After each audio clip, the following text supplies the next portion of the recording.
Paris sera toujours Paris. Et le musée d'Orsay sera toujours quoi? Le temple de l'impressionnisme, oui. Mais pas seulement.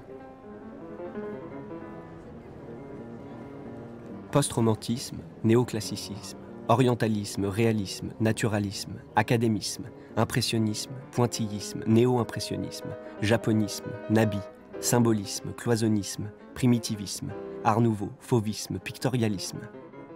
10, 15, 20 mouvements se succèdent, se bousculent, s'entremêlent entre 1848 et 1914, la période à laquelle le musée se consacre. Chaque chef-d'œuvre présenté dans ce musée rappelle que pas une année ne s'écoule à cette époque sans que dans les arts comme dans les sciences, des inventions décisives ne surgissent. Des inventions qui influencent encore aujourd'hui la façon dont nous vivons et dont nous regardons le monde.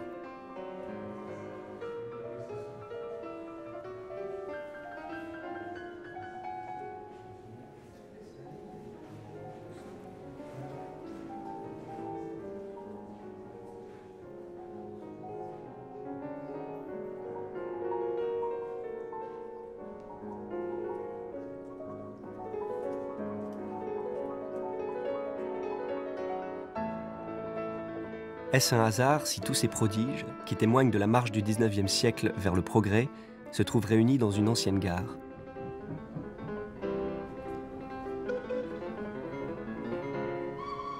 Réservée à la traction électrique, la gare, inaugurée en 1900, était alors le plus moderne des terminus ferroviaires de Paris. Par son architecture métallique, elle s'inscrit parmi les fleurons de la révolution industrielle, entre les gratte-ciels américains et le chef-d'œuvre de Gustave Eiffel.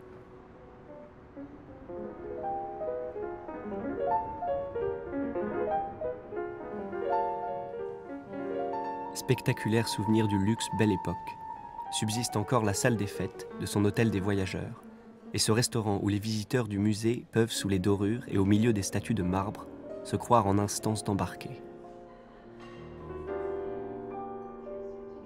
D'embarquer vers d'autres gares, celles charbonneuses dont les panaches, plus véloces que les nuages, se laissaient capter par les peintres ou les photographes.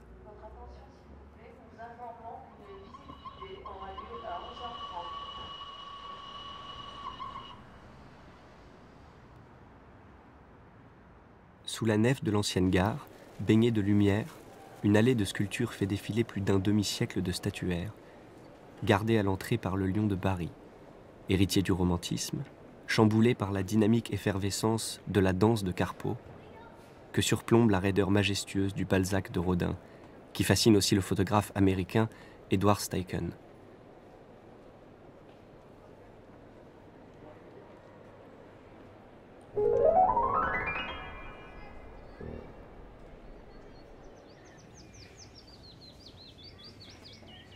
La lumière est une préoccupation majeure des peintres qui s'échappent de leur atelier. Avec ces tableaux éclatants de couleurs claires, les impressionnistes réinventent la nature et ses infinies variations.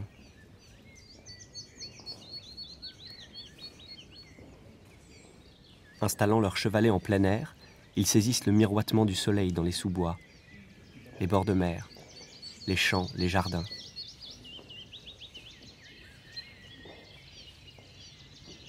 Dans ce dialogue avec la nature, ils cherchent un antidote à la vie moderne, trépidante.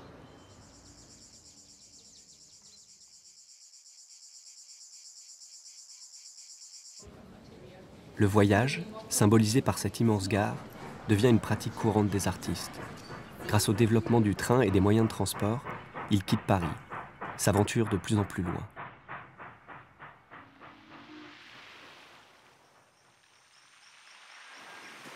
Et se passionnent pour des cultures de plus en plus lointaines et exotiques.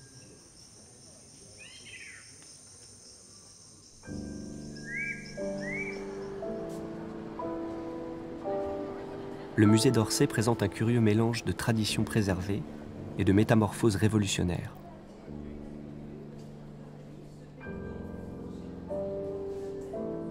Le nu, longtemps asservi à l'académisme avec Cabanel ou Moreau, est régénéré par Puvis de Chavannes.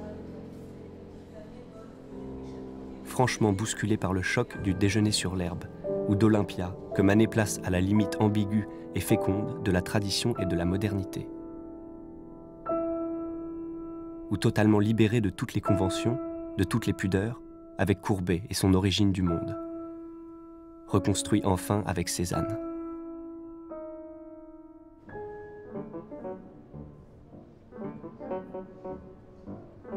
L'art du portrait est aussi chahuté.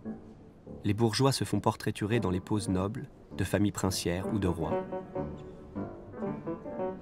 Tandis que les artistes se font les témoins de leur époque, immortalisent les écrivains connus ou les poètes maudits. Ils traduisent également l'esprit de leur temps et se font les porte-paroles d'un mode de vie qui change prodigieusement, jusque dans ses fêtes et ses loisirs, ce que l'on appelle la vie moderne.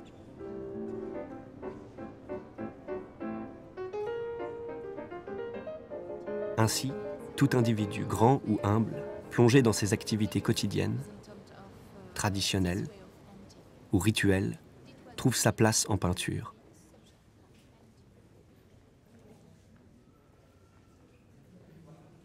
Toute attitude, tout geste, y compris ceux du travail, sont dignes d'être représentés.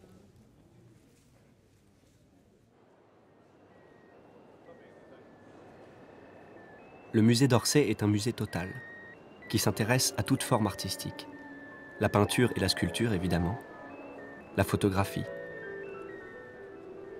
mais aussi l'architecture, omniprésente à travers le bâtiment lui-même, ou encore les arts décoratifs.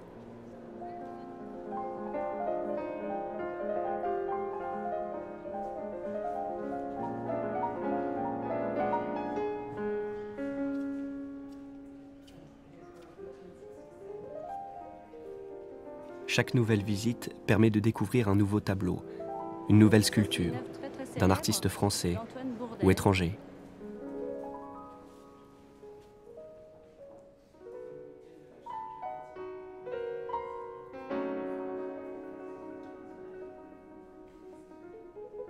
Et de retrouver des chefs-d'œuvre familiers, devenus des icônes.